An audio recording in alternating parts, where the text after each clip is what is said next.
આપણે બનાવવાના છે તે છે તે સુરમાના લડ્ડુ બનાવવાના છે. કેમ કે તે ઘણા લોકોને નથી આવડતા, કેમ કે આવડતા હોય છે પરંતુ માપ સાઈઝને લીધે છે તે બગડી જતા હોય છે. તો આપણે પરફેક્ટ માપ સાથે આપણે બનાવવાના છે. તો જેથી કરીને ટોપમાં કન્ટિન્યુ રહેજો. નવા હોય તો ચેનલને સબસ્ક્રાઈબ કરી દેજો, લાઈક કરી દેજો, શેર કરી દેજો અને કોમેન્ટમાં બતાવજો કે તમને આ રેસીપી કેવી લાગી છે. આજે આપણે છે તે લડ્ડુ બનાવવાના છે. તો લડ્ડુ બનાવવા માટે થઈને આપણે છે તે અહીં આપણે છે તે ઘઉંનો છે તે જાડો કરકરો લોટ આવે છે તે લીધો છે આપણે આ રીતના 1 કપ. હવે આપણે છે તે ઘઉંના આપણે કરકરા લોટની અંદર આપણે છે તે તેલનું આપણે મૂણ દેવાનું છે. તો મૂણ આપણે કેવું દેવું તે હું તમને બતાવવાની છું, જેથી કરીને તમે બ્લોગમાં કન્ટિન્યુ રહેજો. આ રીતના આપણે મૂણ દઈ દઈશું. જેટલું આપણું મૂળ છે તે દેવાઈ ગયેલું હોય એવા જ આપણા લાડવા છે તે એકદમ સરસ મજાના બને છે સોફ્ટ એવા. તો હવે તેને સારી રીતના મિક્સ કરી લઈએ લોટ સાથે. તમે જોઈ શકો છો કે આપણે સરસ મજાનું છે તે મૂળ છે તે દઈ દીધું છે. તો આપણે મૂળ કેવું દેવું કે છે આ રીતના આપણે કરીએ છીએ તો લોટ બધો ભેગો થઈ જાય છે તેવું જ આપણે મૂળ રાખવાનું છે. ને હવે તેને આપણે પાણીથી આપણે લોટ બાંધવાનો છે આ રીતના. એટલે આપણે છે ઢીલો લોટ ન થાય એ ખાસ ધ્યાન રાખવું. ને થોડું થોડું પાણી કરીને આપણે લોટ બાંધવાનો છે, કેમ કે આપણે સુરમાના લાડુ બનાવવાના છે એટલા માટે થઈને. હવે તમે જોઈ શકો છો કે આપણે આ રીતના આપણે લોટ બાંધી દીધો છે. કઠણ લોટ બાંધવાનો છે, ઢીલો નથી બાંધવાનો. હવે તેની અંદરથી આપણે છે તે આપણે નાની સાઈઝનો આપણે આ રીતના લુઓ લઈ અને આ રીતના આપણે મુઠિયા જે રીતના આપણે વાળીએ છીએ તે રીતના આપણે મુઠિયા જ વાળવાના છે આના પણ આ રીતના. કેમ કે જો કઠણ લોટ હોય છે તો આને આપણે છે તે મુઠિયા આસાનીથી આપણે વાળી શકીએ. તો આ રીતના આપણે મુઠિયા વાળી દઈએ જેથી કરીને છે તે અંદર સુધી છે તે તરાઈ જાય આ રીતના. તો તેને આપણે આ રીતના કાઢી લેવાના છે એક પ્લેટમાં. અને આ રીતના આપણે બધા છે તે મુઠિયા બનાવી લઈએ.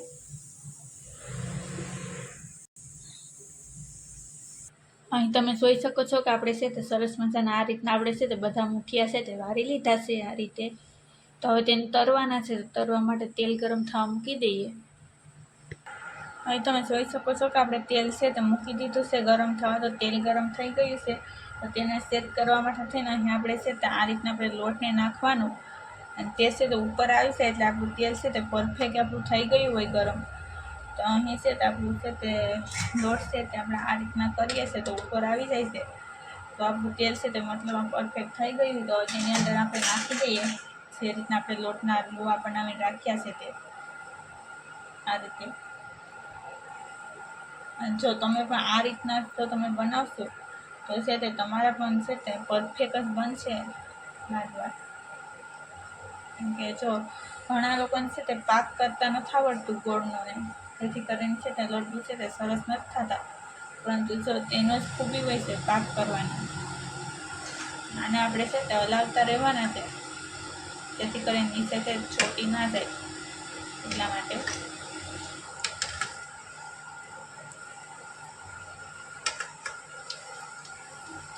તેને સળવા દઈશું. તેનો કલર ચેન્જ થઈ જશે એટલે આપણે છે તે પરફેક્ટ અંદર સુધી છે તે સળી જશે. હવે તેને આપણે છે તે આ રીતના હલાવતા જવાનું છે અને જેમ છે તે સળતા જશે તેમ છે તે આ રીતના આપણે છે તે વચ્ચેથી આ રીતના ફાટતા જશે. અને એટલે છે તો અંદર સુધી પણ કેમ કે ફાટે એટલે કંઈ પીવાની કે જરૂર નથી, કેમ કે ફાટી જશે તેમ છે તે આપણે અંદર સુધી છે તે આપણા મુઠિયા છે તે તરાઈ જશે જેથી કરીને કાચા ન રહી. આને આપણે જે તરવા દઈશું થોડી વાર માટે. અહીં તમે જોઈ શકો છો કે આપણા છે તે મુઠિયા તરાઈ ગયા છે. કેમ કે ગોલ્ડન કલર થઈ ગયો છે. આપણા પરફેક્ટ મુઠિયા તરાઈ ગયા છે. તો તેને આપણે છે તે કાઢી લઈશું આ રીતે. અને તેને આપણે ઠંડા થવા દઈએ થોડી વાર માટે. ત્યાં સુધી આપણે બીજા છે તે મુઠિયાને મૂકી દઈશું આ રીતના. અહીં તમે જોઈ શકો છો કે આપણા છે તે આ મુઠિયા છે તે ઠંડા થઈ ગયા છે જે આપણે તળ્યા હતા તે. તો તેને આપણે આ રીતના છે તે કટ કરી નાખશું અને તેને પછી આપણે પીસવાના છે. એટલા માટે થઈને આપણે કટ કરી નાખીએ એટલે છે તે વહેલા ઠંડા થઈ જાય તો આપણે પીસાઈ જાય એટલે તેનો પાવડર કરી નાખશું આ રીતના આપણે બધા છે તે તરીને આપણે ભૂકો કરી નાખવાનો છે, મતલબમાં કટ કરી નાખીએ, પછી એક સાથે આપણે પીસી નાખશું બધાને. અહીં તમે જોઈ શકો છો કે આપણે છે તે આ રીતના આપણે છે તે ભૂકો કરી નાખ્યા છે તરીને. જે છે હવે તેને આપણે પીસી નાખશું આ રીતના મિક્સરમાં નાખીને. તો હવે તેને આપણે પીસી નાખીએ ઢક્કણ પેક કરીને. અહીં તમે જોઈ શકો છો કે આપણે છે તેને પીસી નાખ્યા છે અને આ રીતનો પાવડર કરી નાખ્યો છે. તો તેને આપણે કાઢી લેશું અને આ રીતના આપણે બધા બનાવી નાખીએ, પાવડર કરી નાખીએ. અહીં તમે જોઈ શકો છો કે આપણે છે તે આ રીતના છે તે પીસી નાખ્યા છે. તો હવે છે તે આપણે આગળ છે તે ગોળ ઘીનો પાક કરવાનો છે, કઈ રીતના કરવો તે હું બતાવું છું. અહીં તમે જોઈ શકો છો કે આપણે ગોળ ને ઘી એક વાટકો લીધો, જેટલો આપણે લોટ લીધો હતો તેટલા જ પ્રમાણમાં ગોળ અને ઘી આપણે લીધું છે. તો તેનો આપણે પાક કરવાનો છે. અહીં પાક કરવા માટે આપણે એક તપેલી લીધી છે, ત્યાં મૂકી દીધી છે. તો તેની અંદર આપણે બધી ઘી નાખી દઈશું પહેલાં. તો ઘીને આપણે પહેલાં ગરમ થવા દઈશું. મેં અહીં આપણે છે ભેંસનું ઘી લીધેલું છે, ઘીને આપણે પહેલાં ગરમ થવા દઈએ સારી રીતે. અહીં તમે જોઈ શકો છો કે આપણું ઘી છે તે ગરમ થઈ ગયું છે. તો તેની અંદર આપણે ગોળ નાખી દઈશું. આપણે તે માપ કરીને લીધેલું છે તે ગોળ આખું નાખી દેવાનું છે આ રીતે. અહીં તમે જોઈ શકો છો કે આપણે ગોળ નાખી દીધો છે. તો તેને સરસ મજાનો આપણે પાક કરી લઈએ, હલાવતા જશું, જેથી કરીને નીચે ચીપકી ન જાય, કાચે નહીં, એટલા માટે થઈને આ રીતના હલાવતા જશે. કેવી આપણે તેની ચાસણી કરવી કે જેથી કરીને આપણા લડ્ડુ છે તે એકદમ સરસ મજાના બને, એટલા માટે થઈને. અહીં તમે જોઈ શકો છો કે ગોળની આપણે ચાસણી નથી કરવાની, પરંતુ આપણે છે તે ગોળને આ રીતના આપણે માત્ર ખાલી ઓગાળવાનો જ છે. એટલે છે તો હવે આપણો છે તે ગોળ ઓગળી ગયો છે, તો તેને આપણે નીચે ઉતારી લેશું પહેલાં. તો હવે તમે જોઈ શકો છો કે આપણે તેને નીચે ઉતારી લીધું છે. તો તેની અંદર આપણે નાખી દઈશું જે અહીં આપણે છે તો આ લોટ લીધો છે તે, ને તેને આપણે વેલણની મદદથી આપણે હલાવતા જઈશું આ રીતના, એટલે સરસ મજાનું છે તે મિક્સ થઈ જાય, એટલા માટે થઈને.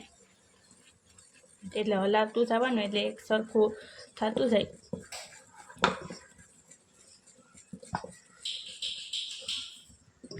અહીં તમે જોઈ શકો છો કે આપણે છે તે આ રીતના છે તે સરસ મજાનું મિક્સ થઈ ગયું છે. તો હવે તેને આપણે લડ્ડુ બનાવી નાખીએ આ રીતના. આપણે નાની સાઈઝના આપણે લડ્ડુ આપણે બનાવી નાખશું આ રીતના. આપણે છે તે આપણે બધા બનાવી નાખીએ. અહીં તમે જોઈ શકો છો કે આપણે છે તે લડ્ડુ બનાવી નાખ્યા છે આ રીતના. તો તમને બતાવું છું કેવા સરસ મજાના લડ્ડુ બની ગયા છે, જે સુરમાના લડ્ડુ કહેવામાં આવે છે ગણેશ ચતુર્થી માટે. તે આપણે લડ્ડુ બનાવી નાખ્યા છે આ રીતના. તો તમે પણ ચોક્કસ બનાવજો. અને આ રીતના તમે અંદરથી પણ જોઈ શકો છો, એકદમ છે તે ઘીમાં પસપસતા આપણા છે તે લડ્ડુ બનીને રેડી થઈ ગયા છે. તો તમે પણ ચોક્કસ બનાવજો. અને નવા હોય તો ચેનલને સબસ્ક્રાઈબ કરી દેજો, લાઇક કરી દેજો, શેર કરી દેજો, કોમેન્ટમાં બતાવજો તમને આ વિડીયો કેવો લાગે છે તે.